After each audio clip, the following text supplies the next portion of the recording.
memang awal-awalnya Komisi 2 punya hak inisiatif untuk melakukan revisi terhadap Undang-Undang Nomor 7 2017 tentang pemilu dan Undang-Undang Nomor 10 2016 tentang pilkada untuk kita revisi. Nah, jadi tidak ada sangkut pautnya dengan si tokoh.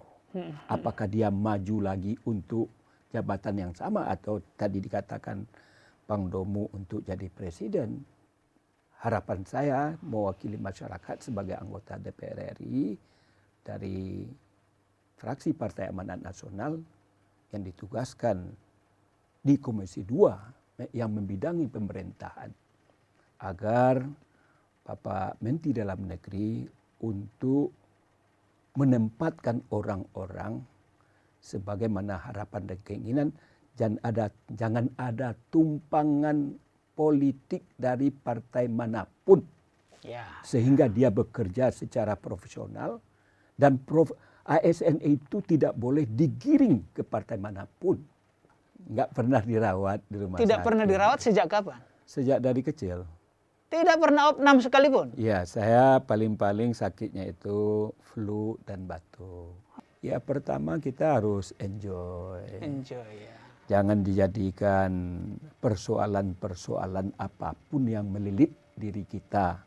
Baik sebagai politisi, sebagai bahagian dari masyarakat, sebagai pengusaha, ataupun jadi beban pikiran. Tapi yang masalah itu untuk dipecahkan, bukan untuk dipendam. Nah, kalau dipendam kan jadi penyakit. Ketika putaran kedua dilakukan, ternyata sore itu saya dinyatakan kalah. Kakak-kakak saya, keluarga saya pada melihat saya. Bagaimana respon saya terhadap menyikapi informasi bahwa saya tidak diberi kesempatan oleh Allah menjabat sebagai kepala daerah. Saya enjoy aja.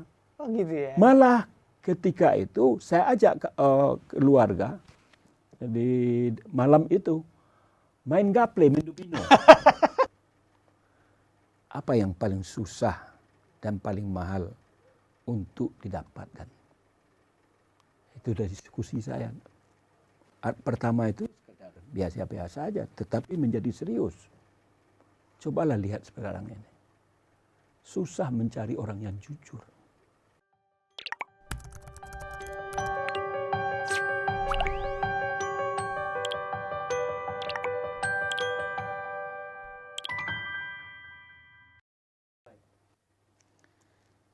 Selamat siang. Assalamualaikum warahmatullahi wabarakatuh. Tribuners dan pemirsa Warta Kota, siang ini kita melanjutkan Digital Interaktif Nasional Tribun Network. Kali ini kita bincang-bincang tentang politik, ya. Memang masa pandemi dianjurkan untuk konsentrasi mengatasi pandemi juga. Tapi mumpung sekarang sudah mereda, kita masuk ke politik karena ini juga menyangkut masa depan bangsa.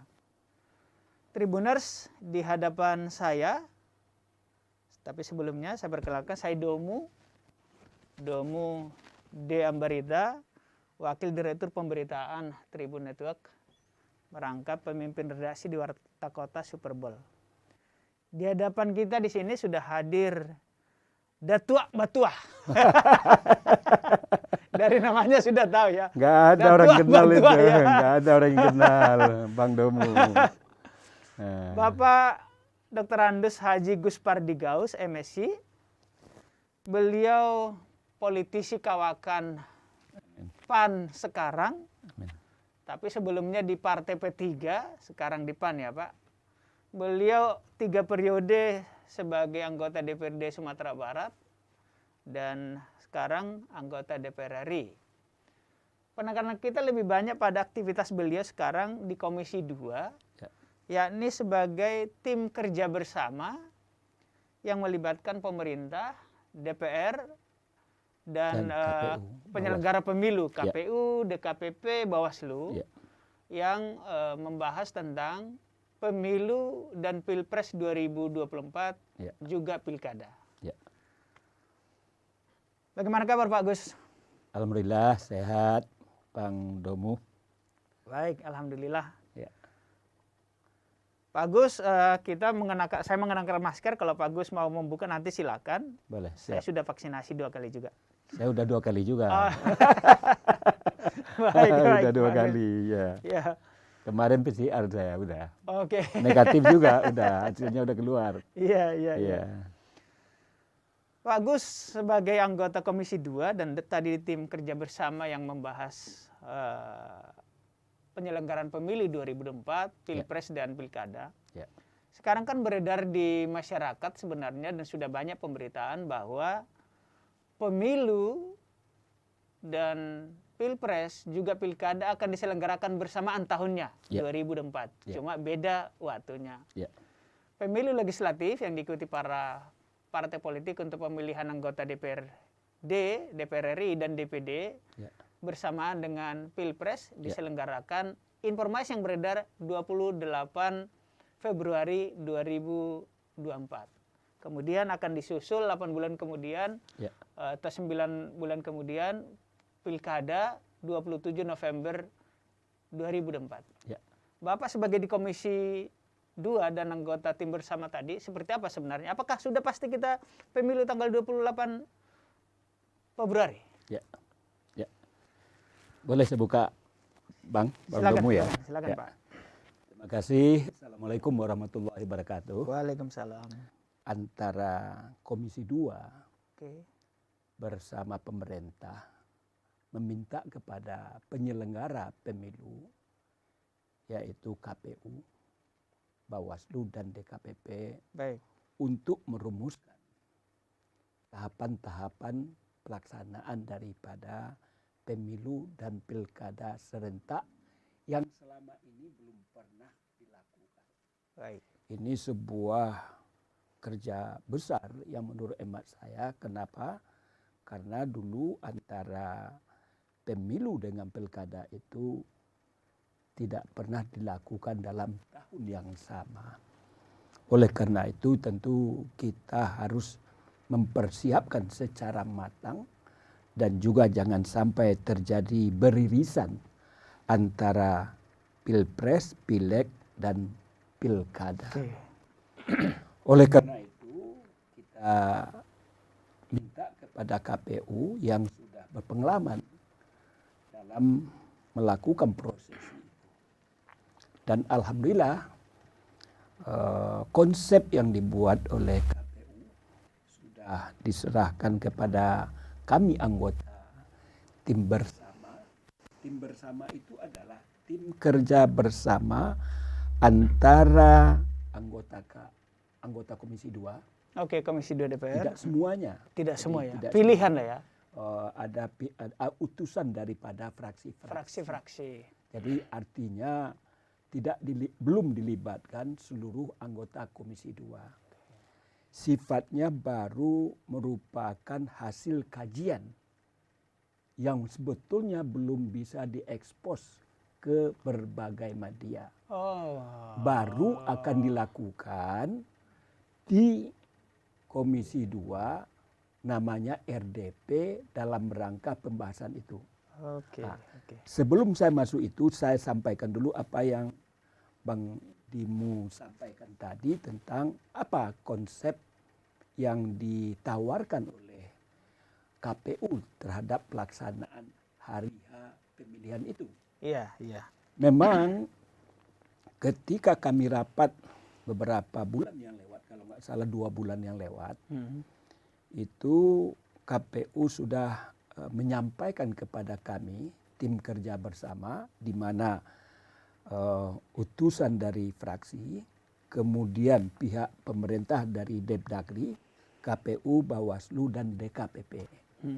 Salah satu yang kita bicarakan itu adalah hari H pelaksanaan Pilpres, Pileg dan Pilkada. Pilkada ya.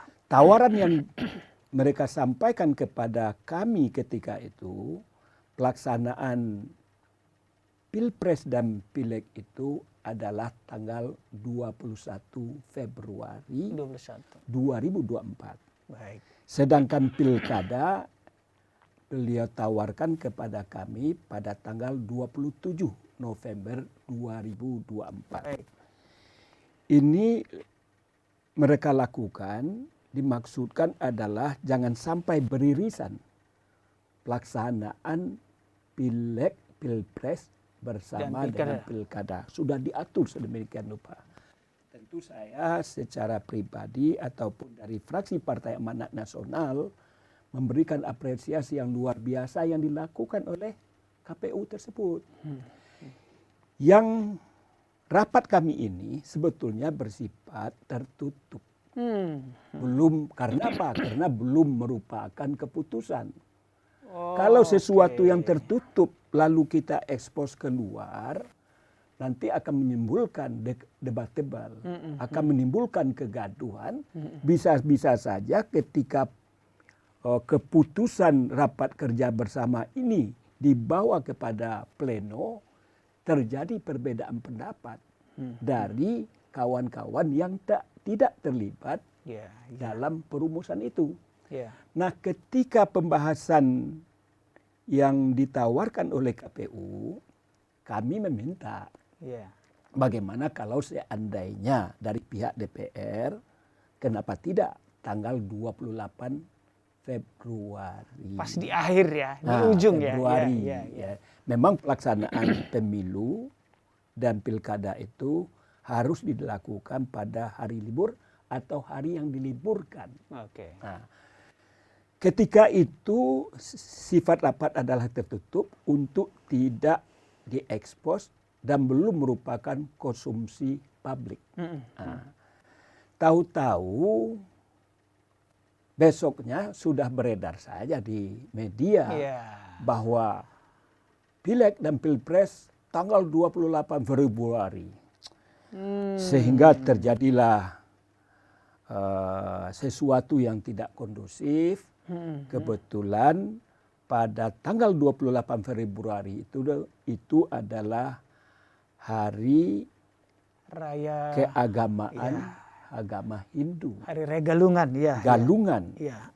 Nah, karena ini masih bersifat tentatif, saya besoknya terpaksa mengklarifikasi bahwa keputusan tanggal 28 Februari itu bukanlah keputusan yang bersifat final. Oh, begitu ceritanya. Oleh karena itu kata saya kalau memang ini tanggal 28 Februari adalah hari besarnya agama Hindu atau hari Galungan, saya yakin dan percaya tanggal yang diusulkan oleh anggota DPR, kawan-kawan, Komisi 2, itu pasti akan kita cabut. Pasti. Karena apa? Komitmen kami adalah bahwa pelaksanaan pemilu, pelaksanaan pilkada tidak boleh dilaksanakan pada hari-hari keagamaan. Nah, oleh karena itu, redalah informasi yang kami sampaikan dan kemungkinan ini juga belum keputusan.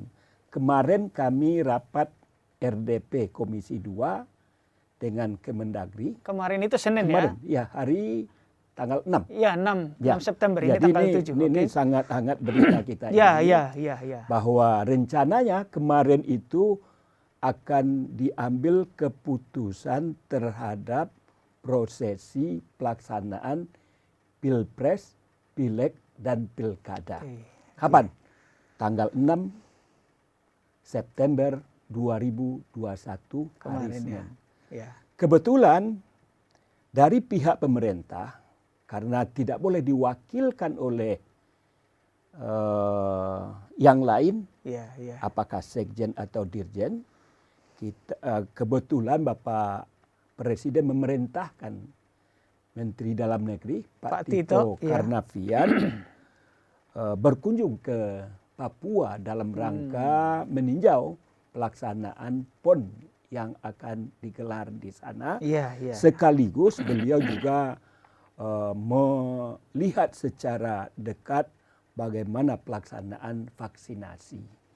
Karena ini adalah tugas negara, kami Komisi 2 tentu juga arif dan bijaksana atas ketidakhadiran beliau, dan beliau pun juga mengirimkan surat kepada kami permohonan maaf untuk bisa tidak hadir, sehingga apa? Sikap daripada Komisi 2 adalah menunda kegiatan yang harusnya hari Senin tanggal 6 itu adalah merupakan keputusan terhadap konsep yang diajukan oleh KPU terhadap pelaksanaan Pilpres, Pileg, dan Pilkada.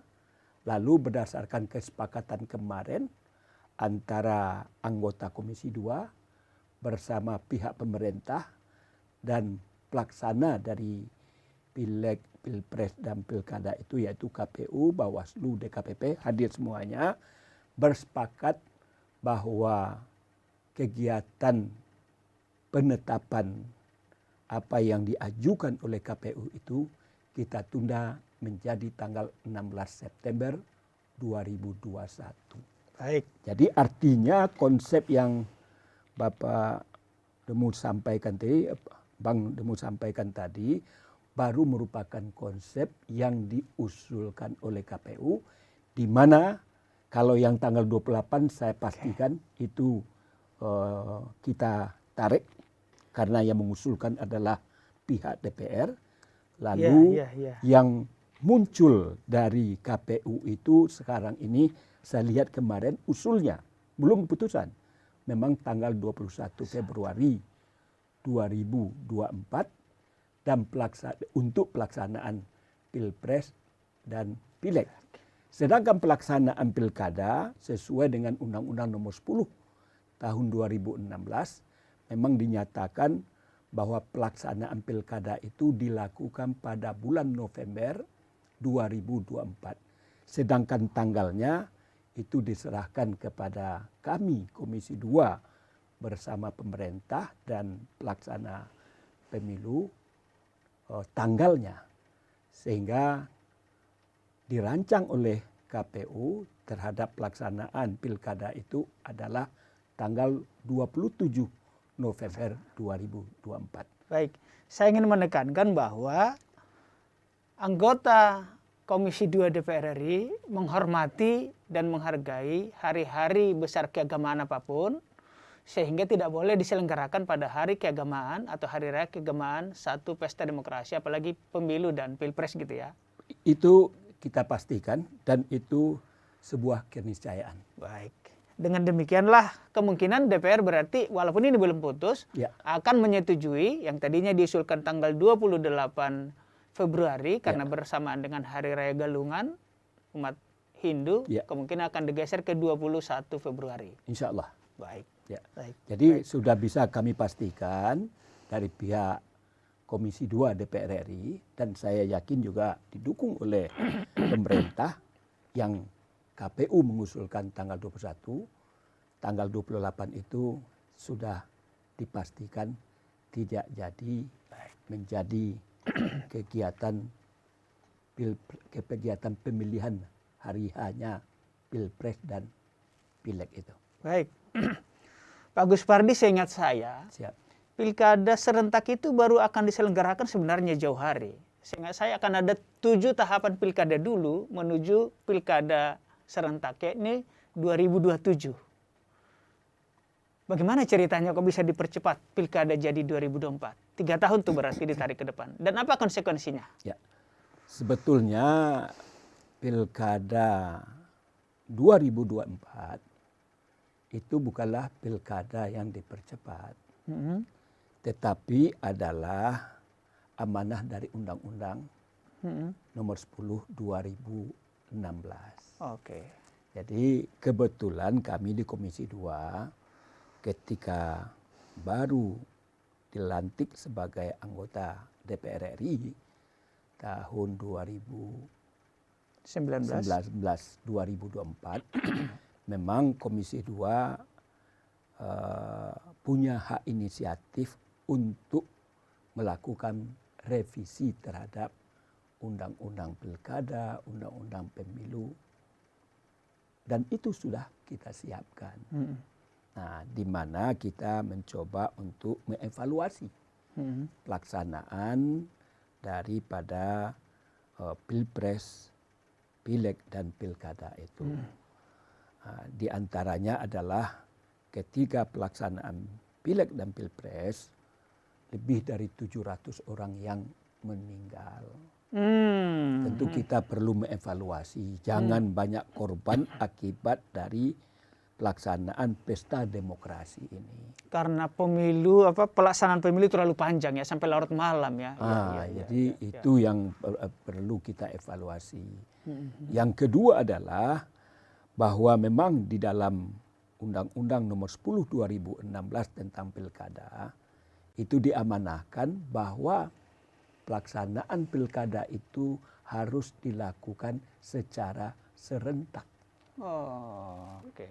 Jadi oleh karena itu konsekuensinya apa?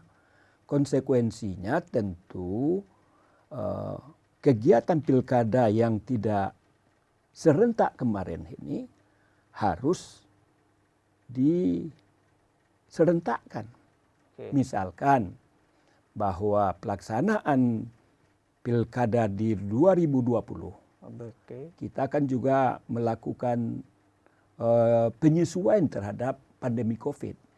Seharusnya pilkada itu dilaksanakan 23 September. Betul. Kita geser menjadi 9 Desember ya. Untuk melakukan penggeseran itu dikeluarkanlah Perpu guna dalam rangka penyesuaian terhadap kondisi pandemi COVID-19. Dan juga kita harus mempersiapkan segala sesuatu yang berkaitan dengan pandemi COVID. Betul. APD dan lain sebagainya, dan aturan-aturan yang digariskan oleh Satgas COVID ini. Kemudian yang kedua adalah bahwa pelaksanaan pilkada sesuai apa yang kita lihat selama ini, bahwa pilkada itu harusnya juga dilaksanakan pada tahun 2022. Betul. Karena masa jabatan 2017 yang dilaksanakan pilkada berakhirnya di 2022.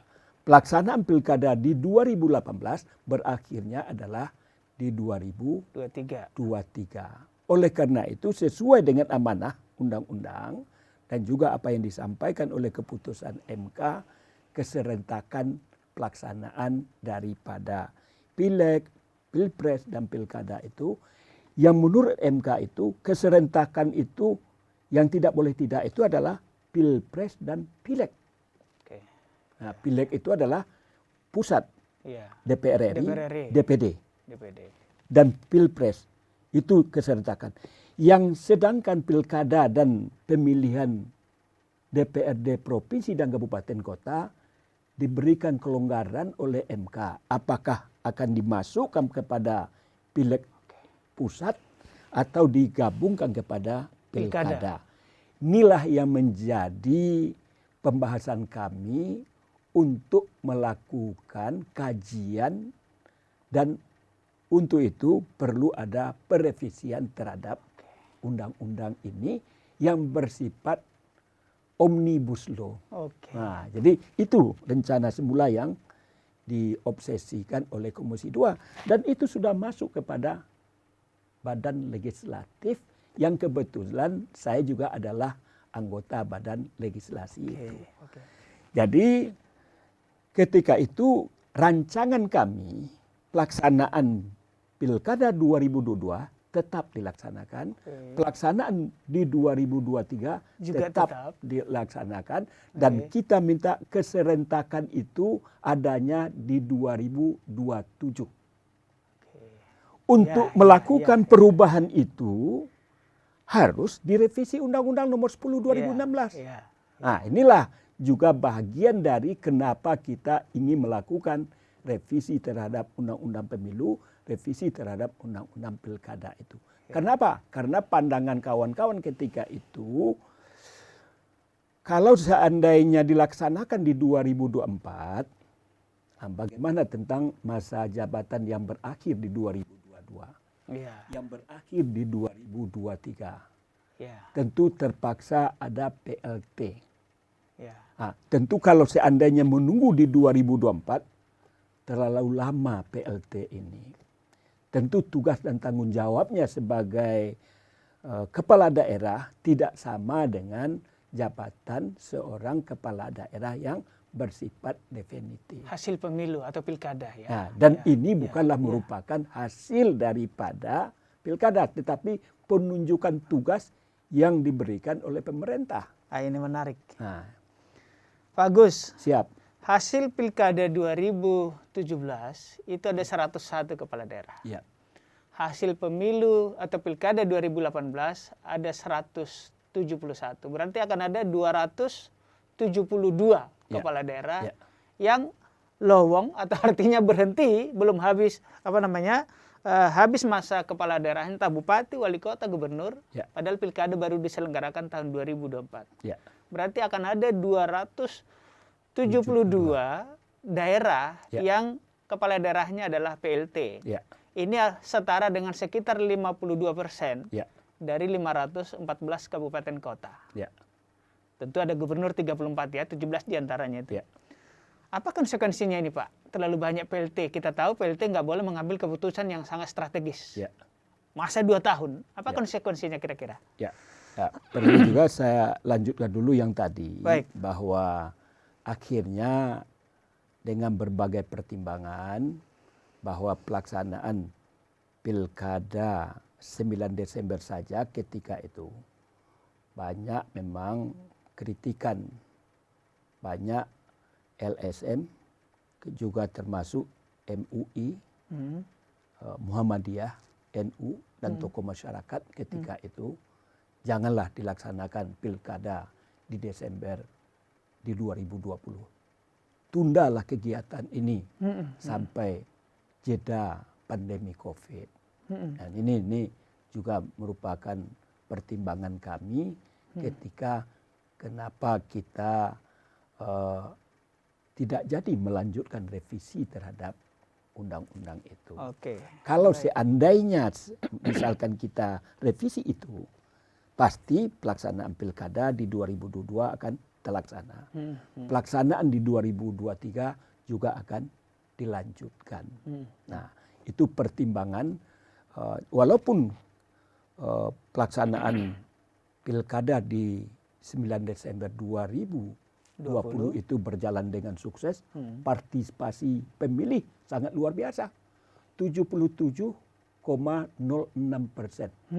Target dari KPU adalah tinggi juga, 77,5%. Saya ketika pembahasan tentang pelaksanaan pilkada di 9 Desember 2020, 60% saja partisipasi pemilih itu sangat luar biasa.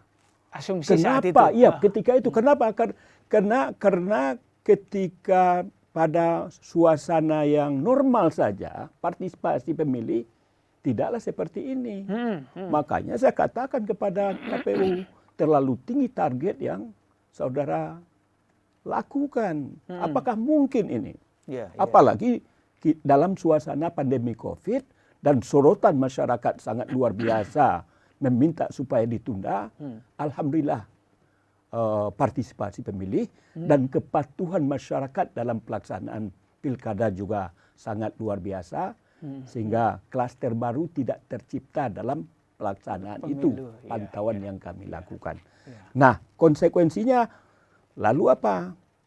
Banyak dari partai-partai non-parlemen meminta kepada DPR agar jangan dilakukan perevisian terhadap undang-undang ini.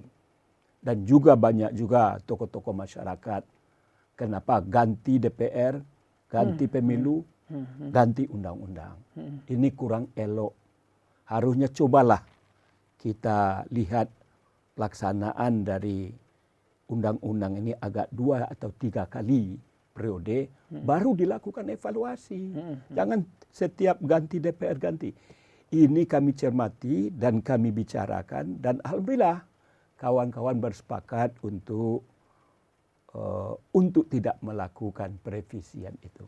Konsekuensinya apa yang Bang Domu sampaikan tadi, bagaimana kalau hal ini memang tidak dilakukan perevisian, tentu akan terjadi masa jeda yang panjang, di mana pada tahun 2017 ada 101 pilkada yang dilakukan yang berakhir pada tahun 2022 dan 171 pelaksanaan pilkada di 2018 akan berakhir di 2023. Tentu menjelang 2024 masa waktu yang jeda yang panjang, tentu yang bersangkutan yang diberi amanah ketika 2017 dan 18 tidak bisa melanjutkan jabatannya. Mekanisme ini memang sudah diatur oleh ketentuan dan peraturan yang berlaku, di mana pejabat yang ditunjuk sebagai kepala daerah ketika dilantik itu harus berakhir, dan mekanismenya tentu ada pelaksana tugas PLT yang ditetapkan oleh peraturan. Dalam hal ini tentu Menteri Dalam Negeri akan menunjuk PLT yang jumlahnya itu lebih daripada 50% sebagaimana Bang Domu sampaikan. Ini adalah sebuah konsekuensi. Tentu harapan saya kepada Menteri Dalam Negeri yang punya kewenangan dalam menetapkan dan memilih orang-orang itu haruslah secara profesional sesuai dengan ketentuan dan peraturan yang berlaku, dan jangan sampai menimbulkan kegaduhan akibat kebijakan yang diambil ini. Sebab bagaimanapun masyarakat tentu akan menilai, akan memperhatikan orang-orang yang akan ditunjuk itu. Baik, Pak Agus, masih terkait dengan PLT ini menarik. Ya. Karena hasil Pilkada 2017 dan 2018 ada beberapa sosok terkenal, ya kan? Ya. Dan kita tahu bahwa untuk Presiden 2024 itu ibarat kata orang di pom bensin berawal dari nol semua. Karena tidak ada incumbent. Ya kan? Pak Jokowi sudah 2 periode, maka habis. Menurut undang-undang sampai sekarang entah apa yang akan terjadi kita nggak tahu, karena ada isunya juga akan amandemen di DPR, MPR. Kemudian tokoh-tokoh sosok yang penting itu adalah seperti Pak Anies Baswedan, Pak Ridwan Kamil, Ganjar. Lalu di Sumatera Utara ada Edi, di Jawa Timur ada Ibu Hovifah. Ada yang mengait-ngaitkan bahwa pilkada ini disengaja ditunda atau ditiadakan di 2022, di 2023, sehingga harus di 2024. Apakah benar itu untuk mematikan karir-karir beberapa orang yang tadi saya sebut? Setidaknya kalau jeda 2 tahun kan amunisinya, kesempatan tampil di publik kan berkurang. Iyalah. Ya, terima kasih Pak Domu yang melakukan pencerahan terhadap persoalan ini. Dan saya perlu menginformasikan kepada masyarakat bahwa sesuai dengan Undang-Undang Nomor 10 Tahun 2016 itu dinyatakan bahwa pelaksanaan pilkada itu dilakukan keserentakannya pada tahun 2024. Oleh karena itu, siapapun orangnya, apapun jabatannya pada kepala daerah dimanapun di Republik ini, itu adalah sebuah keniscayaan. Oleh karena itu tidak ada maksud dan tujuan dari kami Komisi 2 kenapa pelaksanaan pilkada itu dilakukan di 2024 November. Di Undang-Undang Nomor 10 Tahun 2004 itu bukan hanya 2024-nya yang disampaikan, juga bulannya. Itu Undang-Undang Nomor 10 2016 tentang pilkada. Berarti artinya nama-nama tadi yang saya sebut hasil pilkada 2017, 2018, mereka belum terpilih tapi undang-undang sudah lahir duluan ya. Artinya pilkada kan di 2017. Ya.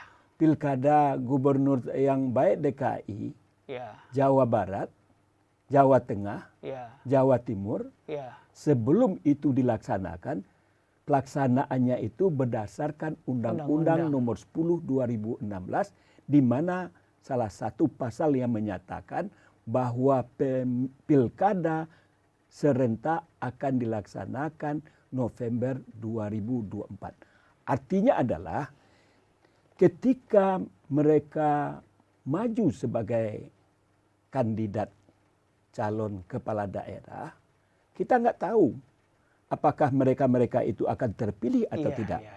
Tidak ada maksud dan tujuan daripada undang-undang untuk mencibiri mereka itu apakah akan maju pada jabatan yang sama atau malah Pak Domu sampaikan ini adalah bagian para kandidat yang amat diperhatikan oleh masyarakat untuk maju jadi calon presiden. Supaya masyarakat tahu, tadi kan Pak Gus Pardi menyebut merevisi undang-undang. Berarti tadinya sebagian atau beberapa ada keinginan di Komisi 2 untuk merevisi itu.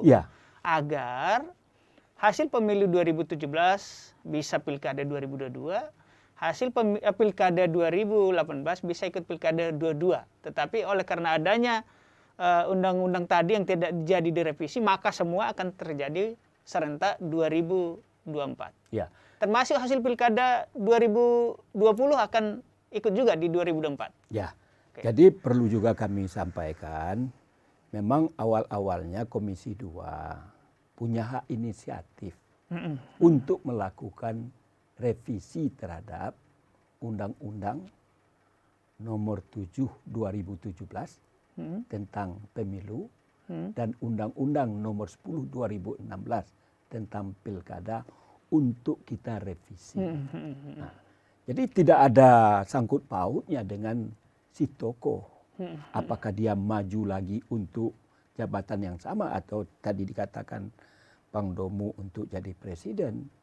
Cuman ketika kita melakukan pembahasan, betul juga apa yang disuarakan oleh partai-partai politik yang non parlemen dan juga apa yang disampaikan oleh tokoh-tokoh masyarakat, para akademisi dan ormas-ormas. Sedangkan pelaksanaan di 2020 Desember itu saja luar biasa. Kritikan yang sangat kepada kami menyuarakan jangan dilaksanakan pilkada pada pandemi COVID. Kenapa tidak dananya dialokasikan untuk penanggulangan COVID dan untuk mensejahterakan masyarakat dan lain sebagainya, di mana masyarakat ketika itu tidak boleh melakukan mobilitas dan lain sebagainya ketika itu. Lalu ada juga pandangan yang mengatakan kenapa ganti DPR, ganti undang-undang. Nah, ini kan logis juga ketika itu yang sehingga ini kita bicarakan di Komisi 2. Lalu kita komunikasikan juga dengan pemerintah. Akhirnya timbul kesepahaman bahwa tadinya kan hak inisiatif dari DPR, bukan dari pemerintah.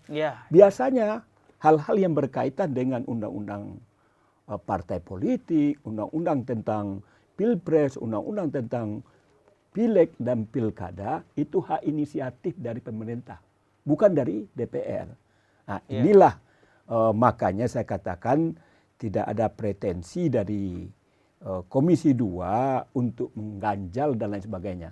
Dan menurut hemat saya, kalau memang beliau tokoh dan beliau itu adalah orang yang diharapkan dan diinginkan oleh masyarakat, baik dia punya jabatan ataupun tidak punya jabatan, saya yakin dan percaya orang-orang yang Bang Domu sampaikan tadi bisa saja terpilih. Bukan dikarenakan jabatannya, tetapi dikarenakan oleh sosoknya. Sosok pengabdian dan keinginannya. Pengabdiannya buat masyarakat ya. Pak Gus, ini di sesi politik kita akan segera akhiri, tapi tadi masih ada yang menarik. Akan ada 272 diselenggarakan oleh PLT, dan kita tahu PLT adalah aparatur sipil negara. Betul. Dengan segala hormat bukan berarti setiap ASN buruk. Banyak juga di antara mereka yang punya integritas dan bagus. Tetapi kita tahu bahwa ini kepentingan politik. Dan lazim terjadi ketika PLT dan ASN ya biasanya akan agak manut dengan yang menunjuk menteri, ya kan?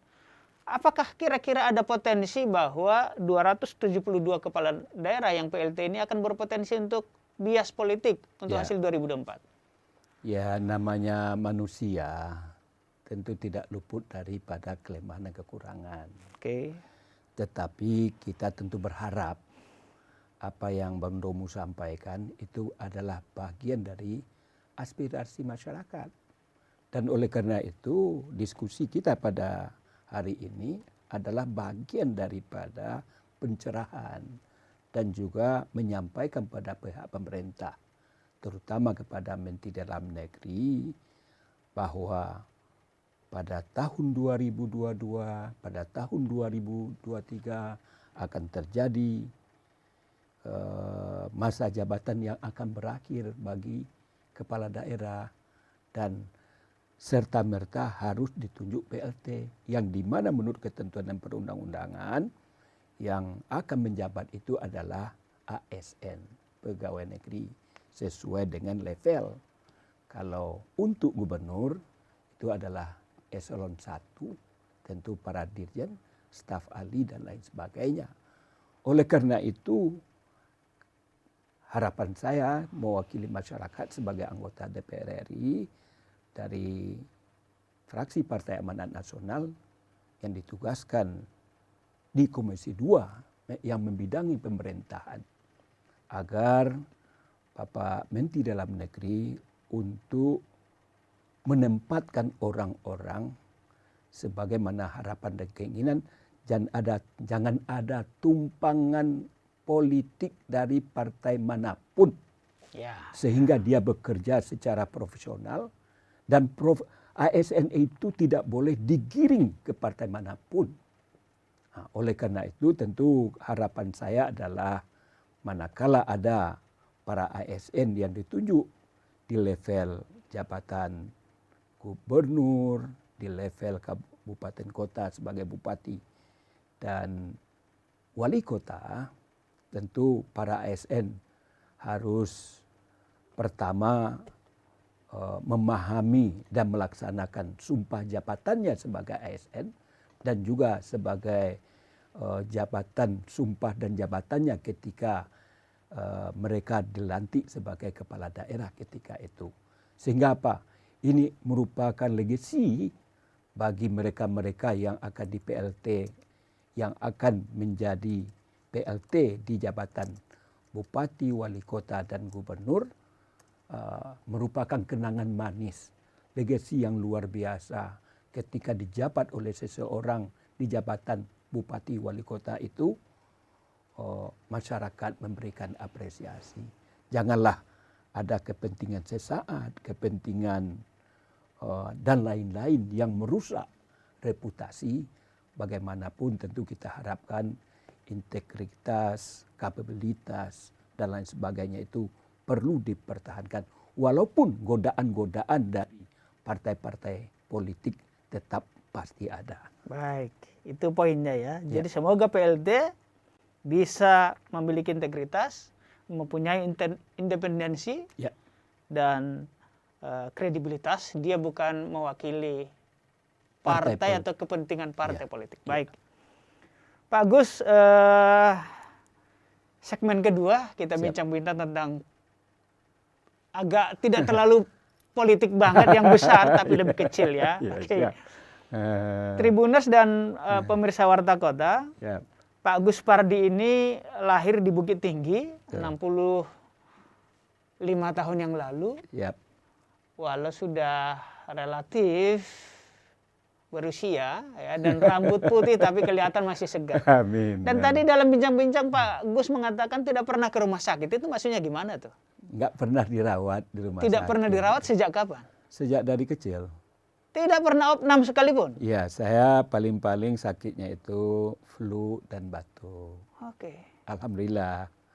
Opnam tidak pernah sekalipun ya, sampai sekarang ya? Jadi saya pernah ketika jadi anggota DPRD Provinsi Sumatera Barat, kan ada jatah untuk check up. Oke.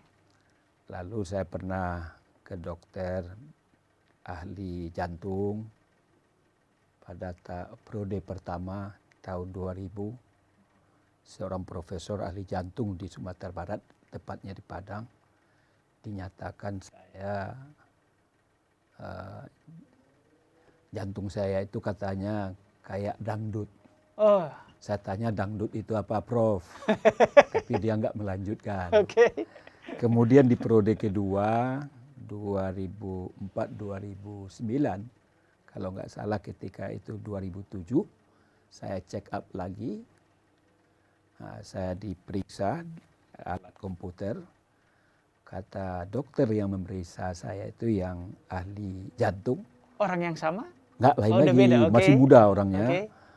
Bapak, dari diagnosa yang saya dapatkan dari alat yang saya lakukan di tubuh Bapak ini positif jantung koroner. Saya debat ketika itu, dokter. Dia mengatakan Bapak harus dirawat hari ini, nggak boleh pulang. Hah? Gimana, Dok? Saya seperti yang sekarang ini, nggak ada merasakan apa-apa, nggak ada keluhan, nggak ada macam-macam. Bagaimana saya harus dirawat? Padahal ketika itu kan dibiayai oleh negara. Iya. Jadi bukan soal dibayar atau tidaknya itu. Saya tidak merasakan apa-apa, kok saya disuruh dirawat? Nah, ini ada apa, Dok? Saya juga heran, kata dokter itu, dari hasil diagnosa. Jadi ketika itu saya tidak mempercayai hasilnya itu. Nah, ini yang paling penting itu memang was-was ini perlu dijauhkan dari diri kita. Itu akan mengurangi imun. Nah, jadi untuk sehat itu percaya diri ini penting. Oh gitu ya. Padahal dua kali loh. Dokter pertama, dokter kedua. Iya. Dan saya di DPR ini juga sudah pernah di check up. Malah lebih canggih, bukan hanya sekedar itu. Masuk ke alat apa namanya itu semacam. Pemindai MRI. Oh, masuk Pemindai tabung. otak. Iya. Oke. Satu persatu lebih digit. Profesornya udah tua. Oke. Saya memang luar biasa pertemuan saya dengan beliau, orangnya humoris. Kata saya, Dok, gimana? Memang dilihat ada 3 titik penyumbatan. Tapi saya tidak direkomendasikan untuk dirawat atau operasi. Dioperasi. Apakah cincin dan lain sebagainya. Menurut saya memang tidaklah begitu berat yang. Cuman ada 3 titik. Saya tanya, gimana, Dok? Sampai hari ini saya makan apa aja, Dok? Makan durian, sampai hari ini makan durian. Masih berani durian? Masih. Rendang yang biasa di Minang? Makan gazebo itu lemak itu sampai detik ini juga masih. Tapi jangan, kata dokter, hebatnya dokter tuh. Hebat ya. Yang katanya boleh makan. Pertama, jangan terus-menerus. Yang kedua, jangan berlebihan. Dan itu yang saya selalu lakukan.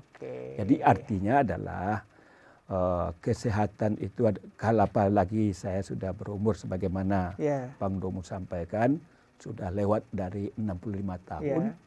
Alhamdulillah tidak pernah dirawat di rumah sakit. Kalaupun ada penyakit, itu alhamdulillah hanya dirawat di rumah. Biasanya sakit saya itu paling-paling flu, kemudian meningkat paling tingginya batuk. Sebetulnya butuh istirahat. Nah, kalau itu dilakukan, alhamdulillah insya Allah kita terhindar dari penyakit. Apa kiatnya? Apakah terbiasa minum makanan rempah-rempah leluhur? Apa itu? Ya, pertama saya sejak tahun 99 tidak pernah olahraga. Tidak pernah? Waduh, ini olahraga dalam artian yang Pak Bang Domu lakukan. Pakaian olahraga, kemudian pakai sepatu, yang begitu tuh. Kalau dulu sebelum 99 memang pagi saya jalan kaki, rentang 10 kilo atau berapa kilo. Sebelum 99 ketika saya menjadi akademisi, dosen. Masih dosen. Tapi sejak tahun 99 anggota DPRD Provinsi 3 periode, pernah juga jadi pimpinan, dan sampai detik ini, Yang saya berpakaian olahraga, sepatu olahraga, lalu pergi olahraga itu rasanya tidak pernah saya lakukan. Tapi memang saya disibukkan dengan berbagai kegiatan, di mana ketika dalam kegiatan itu banyak dalam prosesi berjalan dan lain sebagainya.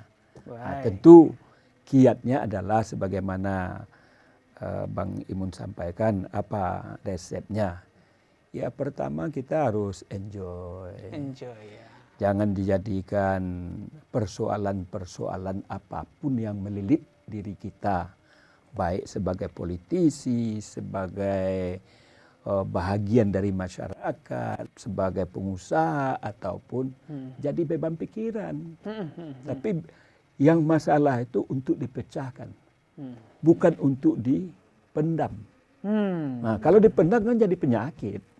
Nah, itu bagian. Jadi saya hal-hal yang masa lalu udah oke, biar kita bagaimana melakukan perbaikan, penyempurnaan terhadap kelemahan-kelemahan masa lalu itu. Yang kedua juga saya alhamdulillah setiap hari itu disuguhi oleh istri saya minum pagi itu paling-paling minum white coffee atau cappuccino, nah, itu 1 gelas. Setelah itu nggak ada lagi. Saya minum bangun tidur, minum 1 gelas besar, di mana disiapkan oleh istri saya, pakai lemon, pakai rempah-rempah, yang itu sampai malam gantinya air panas terus. Oh, rempah-rempahnya di dalam. Di dalam, nggak diganti-ganti. Airnya ditambah. Airnya ditambah, air panas. Nah itu, jadi saya menyelang ke sini udah 2 gelas air, 2 gelas besar itu yang sudah saya. Minum berapa liter sehari itu? Ya paling-paling lebih dari 2 liter lah kalau nggak salah. Pak tadi melupakan masa lalu. Iya. Pak Gus ini kan pernah 2 kali maju sebagai calon kepala daerah. Iya. Tahun 99 2000 di Bukit Tinggi calon wali kota. Iya. Dan 2010 calon bupati di Agam. Iya. Bisa mengambil hikmah dari ya mungkin belum jalannya, garis tangannya belum tiba. Nah, tapi ini berkaitan dengan 2004 yang akan banyak 514 kabupaten kota dan 34 provinsi akan pilkada. Iya. Jika mereka kiat-kiat Bapak lah dulu ketika gagal seperti itu, apa yang dihadapi? Ya. Saya memang tidak menjadikan sebuah menimbulkan di perasaan ini jangan dibawa dalam batin. Kan luar biasa ketika saya kalah itu. Ya kan banyak orang tidak menerima kekalahan. Iya, makanya yang ingin saya sampaikan adalah ketika saya menyerah aja kepada Allah, ini mau takdir. Itu yang pertama. Artinya memang pendekatan diri kita kepada agama itu merupakan prasyarat untuk kita ini sehat walafiat dan enjoy. Itu yang pertama. Itu sehat prasyarat. jasmani dan rohani. Itu prasyarat. Jadi bukan syarat itu, prasyarat. Kita hubungan kita dalam Islam itu namanya hablum minallah. Itu harus kita luruskan, dan segala sesuatu itu memang sudah takdir dari Allah. Tapi tugas kita adalah ikhtiar, tidak boleh kita tinggalkan. Nah, oleh karena itu ketika tahun 99 menjelang 2000 yang di Bukit Tinggi ada pilkada yang pada masa itu masih dipilih oleh DPR berarti belum pilkada ya. Pemilihan kepala daerah tapi masih oleh anggota DPR. Ya, namanya pilkada juga, cuman kan pilkada belum pemungutan secara langsung. Langsung. Jadi ketika itu sebetulnya secara menurut khasanah biasa itu seharusnya saya yang jadi wali kota. Tapi saya nggak menyesali. Mungkin itu yang terbaik. Jadi kita cari hikmahnya. Di dalam Islam itu apa yang baik menurut kita belum tentu baik menurut Allah. Harusnya kita kan pengen apa yang baik menurut Allah itu yang baik menurut kita. Cuman kita kan nggak tahu yang baik menurut Allah itu apa. Perlu ada ikhtiar. Lihat hikmahnya. Kalau seandainya mungkin saya berada dalam jabatan wali kota di Bukit Tinggi, mungkin saya nggak di DPR RI. Betul. Nah, Mungkin kan kita itu, nggak bertemu hari ini. mungkin ada persoalan-persoalan Iya. masalah korupsi dan lain Hukum, sebagainya, ya, dan lain ya. sebagainya. Iya. Dan banyak persoalan-persoalan yang menggoda kepala daerah, bukan hanya masalah korupsi, masalah moral, Iya, iya, masalah hubungan kita dengan masyarakat. Kalau sudah jadi kepala daerah, jarak kita dengan masyarakat, kadang-kadang ada arogansi yang muncul. Itu yang kita ambil hikmah. Dan saya ketika pilkada di 2010, ketika saya kan putaran kedua baru kalah. Oh, putaran pertama Ya, jadi dalam pemilihan itu ada lima calon. 5 pasangan, oke. Ketika ya paslon, ketika itu kan ketentuan masih di atas 30%. Iya. Yang memenuhi 30% tidak ada satupun dari kandidat yang ada. Yang oleh karena itu majulah dua besar. Dua besar itu saya dan Ya. Pak Indra Catri. Ketika putaran kedua dilakukan, ternyata sore itu saya dinyatakan kalah. Kakak-kakak saya, keluarga saya pada melihat saya. Bagaimana respon saya terhadap menyikapi informasi bahwa saya tidak diberi kesempatan oleh Allah menjabat sebagai kepala daerah. Saya enjoy aja. Oh gitu ya. Malah ketika itu saya ajak keluarga di malam itu main gaple, main domino. Jadi heran juga keluarga saya melihat. Jadi artinya jangan diratapi. Iya. Nah, itu yang penting. Jangan diratapi kegagalan. Ya. Tetapi bagaimana ini jadi motivasi kita untuk bangkit dalam kegiatan-kegiatan lain. Ya. Inilah yang perlu yang perlu disikapi oleh anak-anak muda, kaum milenial, bahwa kita kalah terhadap sesuatu apapun kegiatannya, bukan di politisi, dalam usaha dan lain sebagainya. Jangan kita meratap, jangan kita itu difikirkan. Harus ini jadi cemeti untuk berbuat dan menghasilkan sesuatu yang lebih baik. Berarti kira-kira seperti pepatah orang, gagal adalah keberhasilan yang tertunda. Karena dia akan berhasil di bidang lain lagi. Gitu ya? Mudah-mudahan begitu. Jadi mungkin ada hikmahnya yang lebih dahsyat yang akan kita peroleh kalau ini tidak kita ratapi. Kalau kita ratapi tentu udah berhenti di sana, dan motivasi untuk bangkit dan memberikan inovasi juga kepada diri tentu tidak akan muncul. Ya. Nah, itu. Artinya ini kepada Anda politisi, ya, apalagi niat untuk calon legislatif, calon wakil wali kota, bupati, gubernur, atau calon gubernur, bupati, wali kota, ikuti trik-trik dari Pak Gus Pardi, ya. Jangan meratapi kekalahan. Pak Gus, sedikit lagi karena Pak Gus adalah juga pengusaha dan pengurus Kadin di Sumatera Barat pada masanya dan merintis banyak usaha, Citra Swalayan. Sekarang sebelum saya bertanya apa yang dibuat kepada banyak orang, sekarang bisa diceritakan usahanya ada berapa unit sekarang dan mempekerjakan berapa orang kira-kira sekarang? Ya. Pertama saya memulai usaha itu dari modal 1 juta rupiah. Modal 1 juta? Di tahun 85. Tahun 85 saya 1 juta rupiah itu masih kelas 5 SD itu. Dolarnya 1.000 rupiah. Oh. Nah, jadi saya modal kerja 1 rupiah. 1 juta rupiah. Modal kerja. Ketika itu saya pastikan ya tidak ada orang yang saya rekrut untuk jadi pegawai. Kenapa? Untuk makan saya aja pasti belum mendapatkan hasil. Karena apa?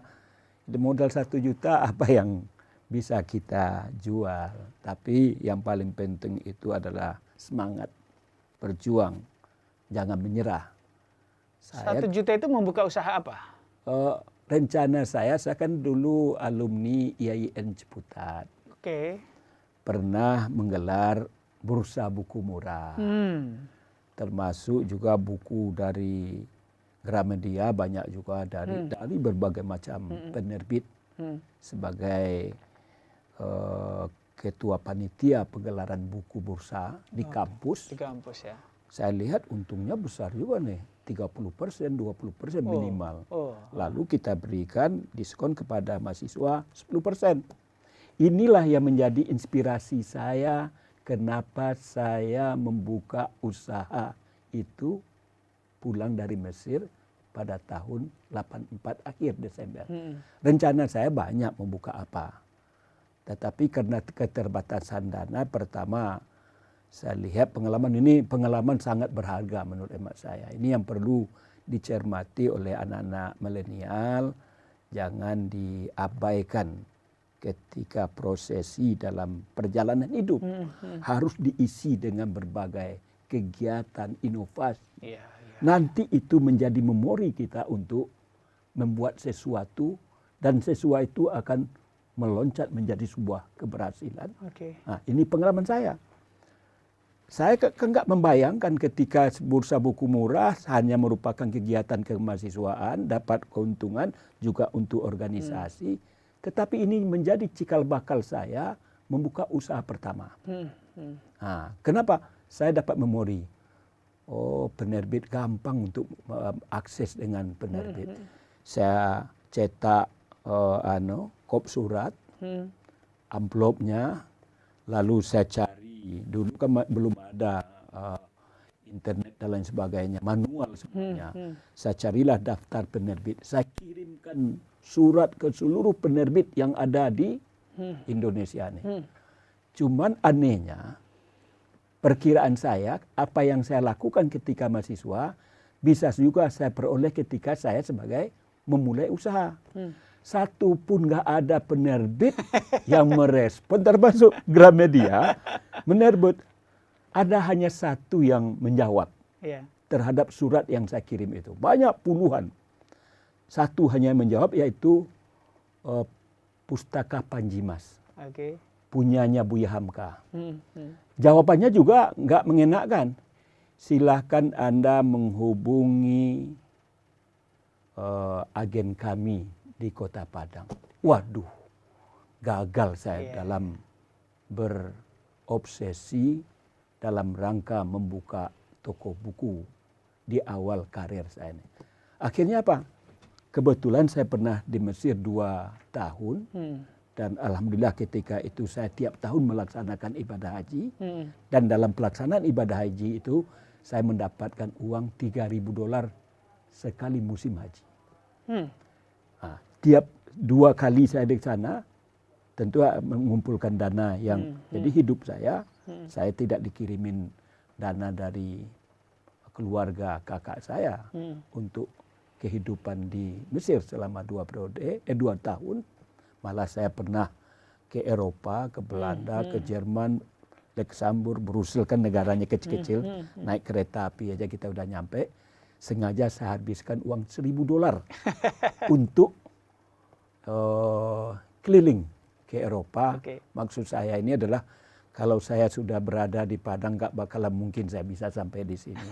Nah, apalagi saya orang kampung gitu saya. Lalu ada uang, saya manfaatkan $1.000 untuk yang $1.000 itu sama dengan 1 juta. Akhirnya membuka usaha apa? Dan sekarang seberapa akhirnya, besar sekarang? Oh ya, dengan ketika itu tentu ya hanya dengan modal 1 juta tentu nggak ada isi dari toko-toko saya itu besar yang saya kontrak. Nilainya ke 3 juta ketika itu, luasnya 4x20, yang saya pakai cuma 4x5. Saya pajanglah buku-buku bekas saya ketika mahasiswa supaya ramai kelihatannya. Sebab kalau orang masuk nggak ada isi tentu orang nggak mau belanja.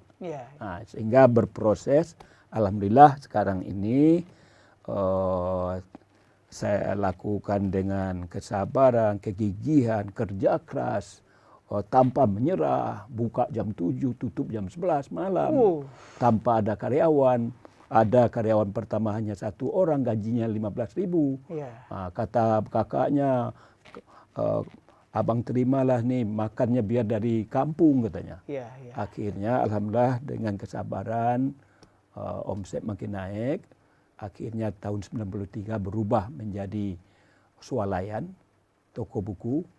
Kemudian akhirnya toko buku saya tutup, sekarang namanya ada 3 level, ada namanya Grand Citra Supermarket, Oh, ada namanya Citra Swalayan, iya. ada namanya Citra Mart. Jadi ada 3 kelas. Berapa cabang sekarang itu? Alhamdulillah pada hari ini sudah 19 outlet. 19 outlet di Padang semua, Sumatera Barat semua. Di Ciputat baru buka Oh. 1 tahun yang lewat. Wah, sudah masuk ke Jawa ya. Sudah masuk ke Jawa. Di 19, Sumatera Barat. berarti mempekerjakan berapa ratus orang tuh? Membina lebih dari 300 UMKM dan karyawan lebih dari 300 orang. Wow, modal 1 juta sekarang bermitra dengan 300 UMKM dan karyawan 300 orang. Lebih dari 300. Luar biasa. Ya. Baik. Pak Gus, Siap. kita tadi berbincang tentang politik yang makro, lalu sekarang yang hal-hal kecil yang kiranya bisa menyemangati Iya, anak-anak muda, terutama iya, milenial, iya. startup banyak ya kan, Iya, bahwa nilai-nilai kejujuran, kerja keras itu Iya, perlu iya. ya. Nah, silakan Pak Gus, kita akan berakhir. Closing statement Pak Gus. Yang mahal itu pada hari ini adalah kejujuran. Kejujuran. Saya pernah diskusi dengan anak saya di atas mobil. Apa yang paling susah dan paling mahal untuk didapatkan? Itu dari diskusi saya. Pertama itu biasa-biasa saja, tetapi menjadi serius. Cobalah lihat sekarang ini. Susah mencari orang yang jujur. Dalam profesi, kegiatan, dan siapapun. Sebetulnya itu yang dicari oleh siapapun. Apapun. Baik dia sebagai politisi. Kalau dia orang jujur, jadi idola bagi masyarakat. Iya, iya, iya. Kalau dia berusaha berdagang, jadi harapan seperti Nabi Muhammad. Bagaimana Nabi Muhammad itu adalah pengusaha. Iya, iya. Dari kecil aja sudah jadi pengembala domba. Kemudian bergerak dalam bidang perdagangan. Akhirnya bermitra dengan Khadijah yang konglomerat. Tapi dengan menampakkan nilai-nilai kejujuran, tidak melakukan penipuan, tidak merubah sesuatu yang sebetulnya itu adalah benar dibilang salah dan lain sebagainya. Apapun profesi. Begitu juga sebagai ASN atau bergerak dalam bidang swasta. Kalau itu yang ditampilkan oleh sosok anak milenial, anak-anakku sekalian itu pasti orang yang dicari.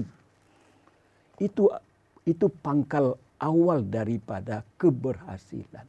Modal bukanlah segala-galanya. Dan itu yang saya usahakan melakukan penampakan.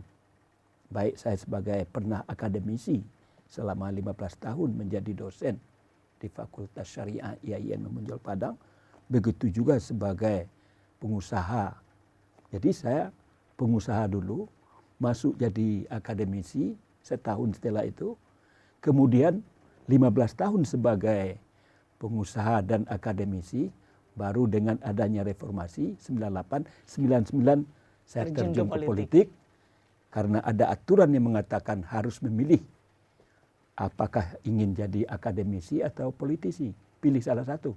Akhirnya saya mundur jadi akademisi pegawai negeri dan jadi politisi. Baik. Oleh karena itu ini modal dasar, tentu itu prasyarat. Syaratnya tentu kita harus bagaimana jangan cepat puas diri. Banyak kebanyakan anak-anak milenial sudah mendapatkan sesuatu, dia sudah lupa diri bahwa hal yang dia raih itu belumlah seperti yang diharapkan. Kita harusnya bercita-cita sebagaimana kata orang-orang tua kita, agar cita-cita itu setinggi langit. Ya, Tapi kita dalam mengapresiasikan diri kita, lihat ke bawah. Bersyukur kita apa yang kita dapatkan. Oleh karena itu, kerja keras, sabar, tanpa menyerah, inovasi, selalu melakukan inovasi, itu adalah bagian untuk meraih kesuksesan. Luar biasa. Pak Gus Pardi menjaga kejujuran. Ya. Iya. Menjaga kejujuran berarti termasuk tidak korup. Pastilah. Tidak korup itu di dalamnya tidak menerima suap. Iyalah. Sebab suap membutakan mata Iya. dan memutar balikkan fakta. Iya, iya. Terima kasih Tribuners dan pemirsa Warta Kota. Demikian bincang-bincang kita dengan politisi Partai Amanat Nasional dari Komisi 2 yang sekarang sedang membahas pelaksanaan Pilpres, Pileg, dan Pilkada 2024. Terima kasih atas perhatian kawan-kawan semua. Terima kasih Pak Gus. Yep. Wassalamualaikum warahmatullahi wabarakatuh. Waalaikumsalam. Salam sejahtera buat kita sekalian. Om Swastiastu, Namo Buddhaya. Salam kebajikan. Terima kasih.